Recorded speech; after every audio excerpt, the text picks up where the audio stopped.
नमस्कार मित्रांनो, स्वागत आहे तुमचं अमोघ चॅनलवर। आजचा विषय छोटा आहे पण मनाला हलकासा इशारा देणारा। शनिवारची एक सावधगिरी, एक छोटासा नियम आणि घरात शांतता, समृद्धी आणि स्थैर्य टिकून राहतं। सुरुवात एका दिव्य श्लोकाने, कुटस्थो नीलवर्णश्च तथा छायाग्रहो महान शक्तिनिष्ठो दीर्घदेहो मंदगामी शनैश्चरः। या श्लोकात सांगितलंय, शनी म्हणजे शिस्त, संयम आणि कर्मांचे परिणाम, आणि म्हणूनच शनिवारच्या दिवशी काही वस्तू टाळण्यामागे एक खोल परंपरा आहे। पहिला मुद्दा, काळे बूट आणि काळे कपडे। काळा रंग मनावर थोडा जडपणा आणतो।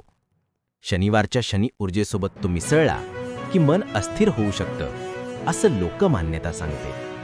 म्हणून खरेदी करायची असेल तर शुभ वेळ पहा, मन शांत ठेवा आणि निर्णय हळूवार घ्या। दुसरा, धारदार वस्तू, चाकू, कात्री, ब्लेड या वस्तू घरात तणाव किंवा किरकोळ अपघात वाढवतात असा विश्वास आहे।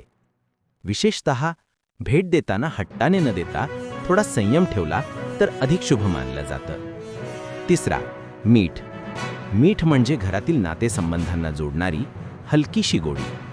शनिवारला मीठ खरेदी केलं तर घरातील सामंजस्य ढाळतं, अशी परंपरा। यामागचं सत्य काय? प्राचीन काळी मीठ महाग होतं, शनिवारला बाजारात दर बदलत, लोकांनी खर्च टाळण्यासाठी हा दिवस वर्ज्य केला। तेच पुढे रूपांतरित होऊन म्हण झाली, मीठ आणलं की घरातील शांतता हलते। चौथा, झाडू आणि स्वच्छतेची मोठी साधनं। झाडू म्हणजे समृद्धी बाहेर जाण्याचा संकेत, अशी श्रद्धा। म्हणून नवा झाडू आणायचा असेल तर योग्य दिवस निवडा। कधीकधी लोक देवळात झाडू अर्पणही करतात, ते शुभ मानलं जातं। पाचवा, मोहरीचे तेल। मोहरी उष्ण आणि पोट रिकामं असेल, उपास असेल तर त्रास जास्त, म्हणून शनिवारी मोहरीचे तेल टाळावं असा समज। देवळात दान केलं तर तेच शुभफळ देतं। सहावा, शाई आणि महत्त्वाची कागदपत्र। शास्त्रात म्हटलं आहे, अशुभे दिवसे कार्यम न कुर्यात वित्तनाशनम। जुन्या काळी शनिवार हा व्यवहारांचा शेवटचा दिवस।